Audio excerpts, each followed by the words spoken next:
வணக்கம். இன்றைக்கி ஜானோஸ் கிச்சனில் சிறுதானியத்தில் தோசை செய்யலாம். நான் அதுக்காக கம்பு எடுத்திருக்கேன். 1 கப் அளவுக்கு கம்பு எடுத்திருக்கேன். அது கூடவே அதே கப்பில் 1 கப் அளவுக்கு இட்லி அரிசி எடுத்திருக்கேன். 1/2 கப் அளவுக்கு உளுந்து எடுத்திருக்கேன். இப்போ இது கூட 1/4 டீஸ்பூன் அளவுக்கு வெந்தயம் சேர்த்துக்கிறேன். இதெல்லாம் நல்லா கழுவிட்டு 5 மணி நேரத்துக்கு ஊற வச்சுக்கிறேன். இப்போ 5 மணி நேரம் கழித்து இதெல்லாம் நல்லா ஊறிடுச்சு. இந்த மாதிரி ஊறினதுக்கப்புறம் இதெல்லாம் மிக்ஸி ஜாரில் சேர்த்துக்கலாம். இது கூட திட்டமாக தண்ணி சேர்த்துக்கிட்டு நம்ம எப்பவும் போல் தோசை மாவு அரைக்கிற மாதிரி நைஸாக அரைச்சிக்கலாம். இதை ஒரு பாத்திரத்துக்கு மாற்றிட்டு மிக்ஸி ஜாரை கழுவி கொஞ்சமாக தண்ணி சேர்த்துக்கிறேன்.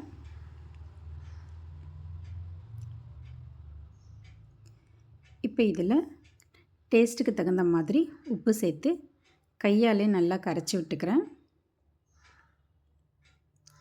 கையாலே கரைச்சிக்கலாம்.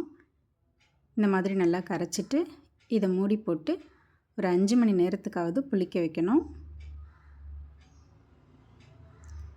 5 மணி நேரம் ஆயிடுச்சு. மாவு நல்லா புளிச்சிருச்சு. நல்லா பொங்கி புளிச்சு வந்திருக்கு. இப்போ இதை நல்லா கலந்து விட்டுக்கலாம்.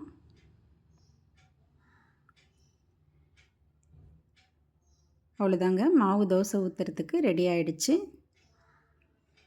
தோசை தவா காஞ்சதும் நம்ம ஃப்ளேமை மீடியம் டு ஹைலே வச்சுக்கிட்டு தோசையை மெல்லிசாக தீத்தி எடுத்துக்கலாம்.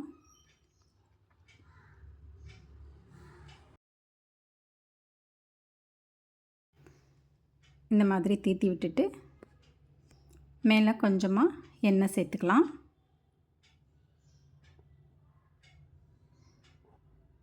இந்த தோசை நல்லா வேகட்டும். வெந்த பிறகு திருப்பி போட்டுக்கலாம். இந்த தோசை நல்லா கலர்ஃபுல்லாக இருக்கும். கம்பு மாவு தோசை நல்லா செவந்து வரும். சாப்பிட்றதுக்கும் ரொம்ப டேஸ்ட்டாக இருக்கும். இந்த கம்பு வாசனையோடு இந்த தோசை சாப்பிட்றதுக்கு ரொம்ப டேஸ்ட்டாக இருக்கும். அவ்வளோதாங்க, தோசை ரெடி ஆயிடுச்சு.